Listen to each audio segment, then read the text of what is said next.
is when you're on a bike and you see somebody on a horse, you stop, get off your bike, stand still, and wait till that horse goes by.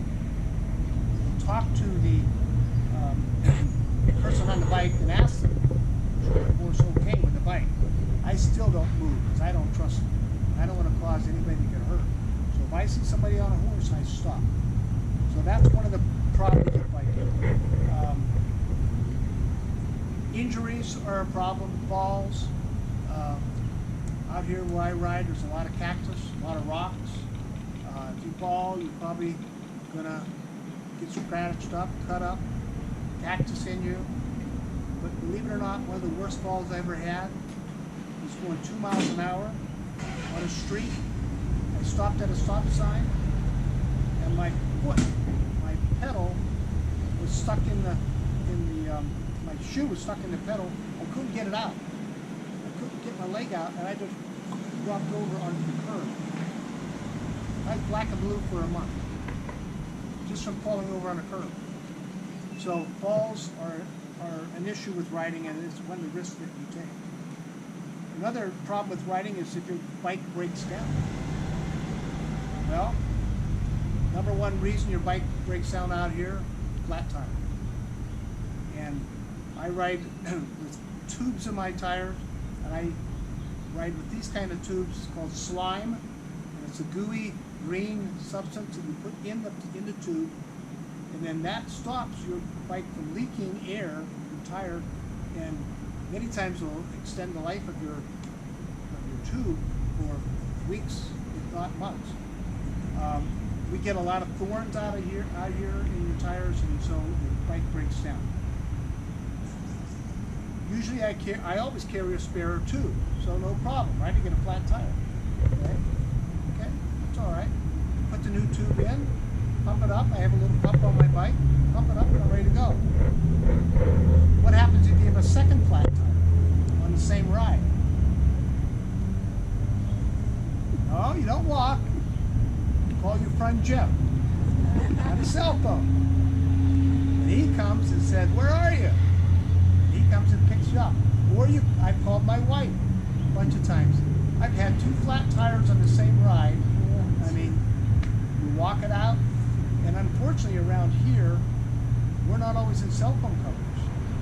This is the Wild West out here. Someplace I ride out 15, 20 miles, and I'll lose cell phone. So you've got to be aware of where you are, and if you do need help, this is the best thing to have. A couple other issues with bikes. Animals, dogs sometimes chase you, not very often. More likely I get chased by a bull out here. And I've been chased by a number of bulls, and they're usually out here in the range where I ride, and there's cows out there. And again, this bull sees me coming along. Got this helmet on, and I'm a threat to him and the cows. So they will many times face you off, and they'll just stare at you, or sometimes they'll just come and chase you. Fortunately, I found bulls cannot run as fast as I can run, so far. Another problem are snakes. You see a lot of snakes when you ride your bike, which is kind of cool. I've run over a couple by accident, but normally, if I see a snake, I just kind of go way around it. I don't care what kind of snake it is. Way around it, just keep on going. I see javelinas, coyotes, lots of rabbits. But the worst injury I ever had on an animal was an insect. Riding my bike, and I was riding hard, breathing hard. You're supposed to breathe in through your nose, out through your mouth. As I was breathing out, a bee flew in. I had a bee in my mouth. It stung my tongue, and I spit it out, and my tongue was just burning. And I kept on riding. I'm thinking, am I going to have a reaction to this? And my tongue was getting bigger by the minute as I was riding. And I'm thinking, well, I wasn't worried too much about the tongue. Am I going to be able to breathe? And fortunately, I'm not allergic to bees, and I didn't have any swelling in my neck, and I was breathing, but I got home okay. But my tongue hurt for about a week. Another factor out here is the weather and the sun. You've got to protect yourself from the sun, the sunscreen. All right. The sun is probably the biggest issue we face. Another issue we face sometimes is rain and flooding. And if you're riding your bike through normally dry areas out in the desert, and all of a sudden there's a rainstorm up maybe north of you, you get a flash flood coming down through there. And the best bet is don't ride through water unless you know what you're riding through. The Haziampa River is right out here. Runs in the winter. It runs fairly frequently once we get rains, and in the summer we get monsoon rains, and it'll run. And sometimes it'll run for a week or more. Well, it had died down, and it's just down to about a stream like this. And I saw it. I thought, oh, I can ride right through that. You know, it's no big deal. So I actually picked up speed. I was going to ride right through this stream. And my front tire dropped into the water, but it didn't go straight. The tire went straight down. Okay, and my bike went straight down, and the back went up like this, and I ended up upside down in the water with the bike on top of me, trying to breathe underwater. The good thing was I had my cell phone in a plastic bag back there, so I kept my phone from getting wet, even though they say it doesn't matter. I don't know. So it was like a cartoon. I went into the water, flipped upside down, didn't get hurt, just embarrassed and wet. You know? So water is another factor out here in the desert you have to be aware of. Okay, bike equipment. Number one, what kind of bike are you going to ride? Well, what are you going to do with your bike? Just be a casual rider right around the park? That's fine. Are you going to be a road biker? You need the little tiny tires, thin tires. You're going to ride long distances. There used to be a group of guys who rode up from Surprise up here to have breakfast up here in Wickenburg, 25 miles, and then ride back. And easily on a road bike, you can cover 50, 100 miles if you want to. You really fly on these road bikes. Very light. So, and what kind of bike? And this is a mountain bike, so that's what I do, is mostly ride trails. Single track, one little trail, or a double track, like it's wide enough for a Jeep. They make bikes that are crossovers, so you can ride some on the road, some on the trail, and they make bikes that you can ride in the snow, big tires.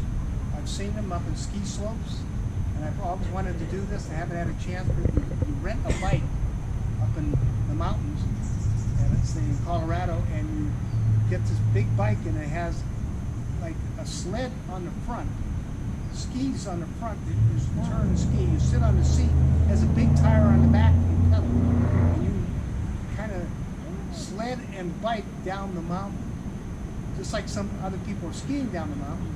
So this is a snow bike. So there's just so many different things that are being done with bicycles. Richard, how about if you hit sand? You're going and you hit a deep sand. Does that stop you? In the sand? Yeah, deep sand. That's a big problem out here, riding through the washes in the sand. The wider tires help, but it's not.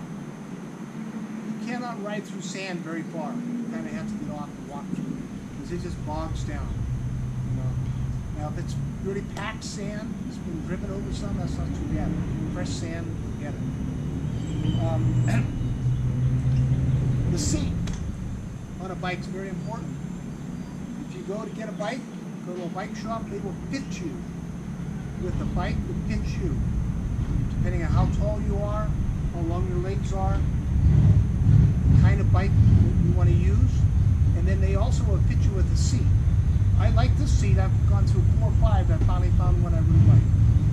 And actually, they have a way to have you measure for a seat in the bike shops.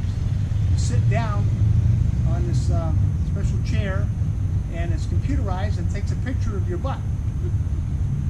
And then they can tell you what kind of seat is best for you to ride with. So, I know my wife bikes quite a bit with me, and we got her a seat that she just loves.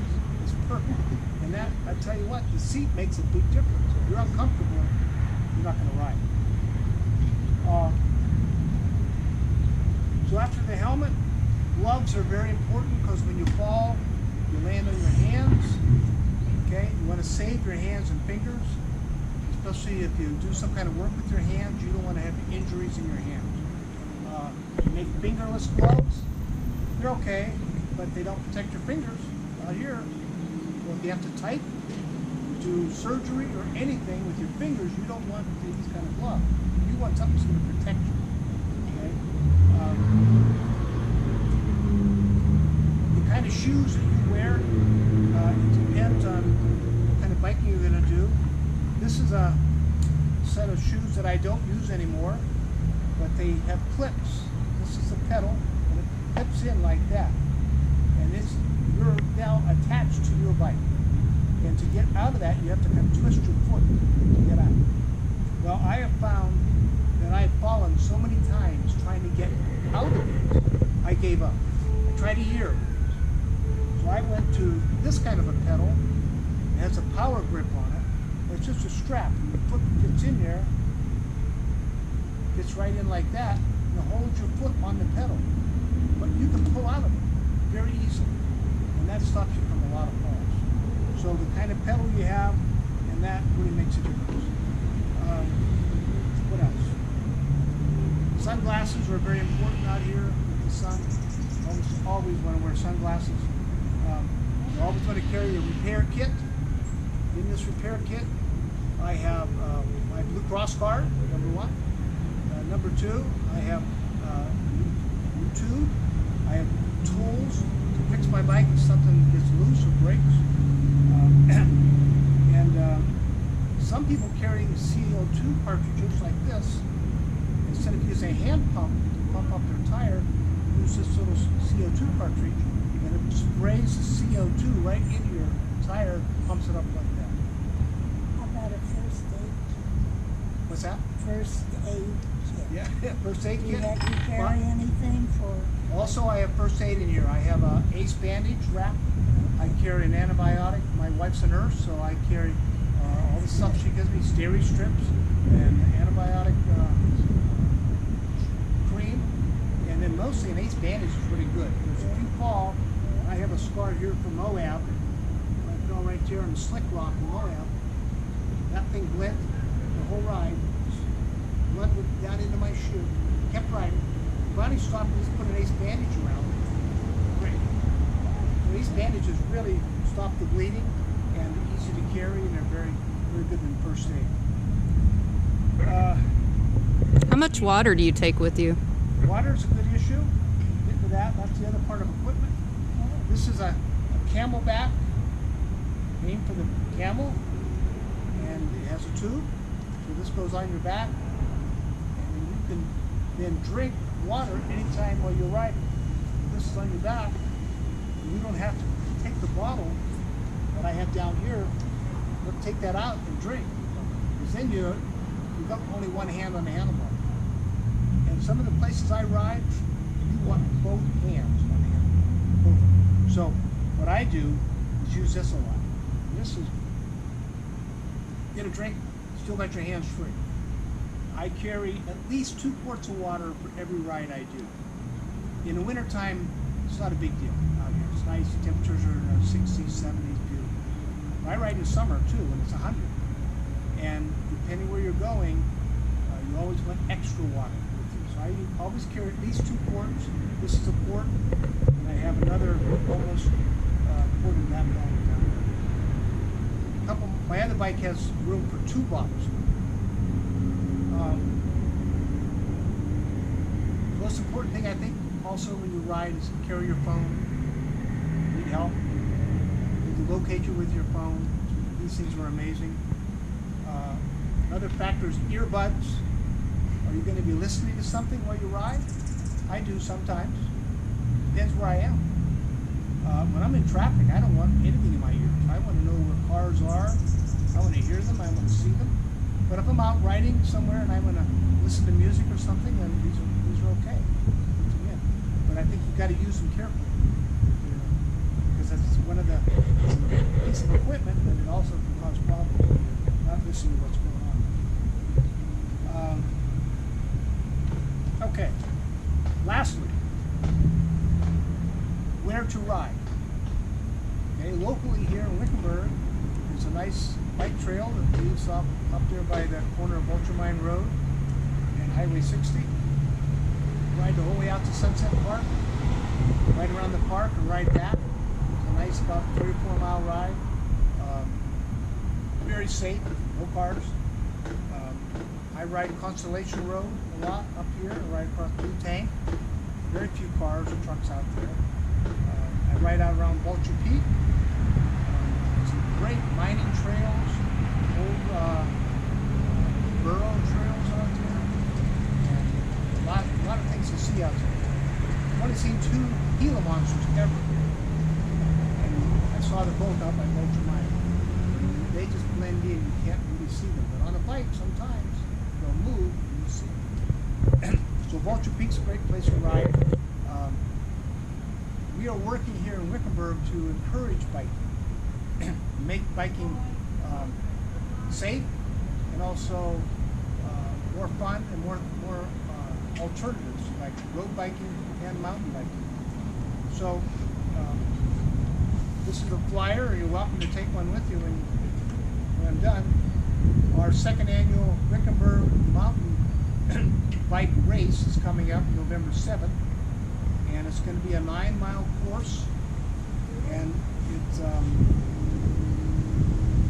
will include riding through the desert and then a good climb up a mesa, and then you ride down off the mesa for about 4 miles downhill. It's just a real hoot. A lot of fun. Where does that start? It starts from the Flying E Ranch. Okay? So, this is going to come about, now this is Friday, 2 days from now, we're going to have a practice run out there. If you want to come out and ride the trail, we just have gotten it completed, and you can come out Sunday from 6 a.m. to noon and ride that bike trail, and it's the race course. But the official race is not going to happen until November. Okay? So that's what's happening here.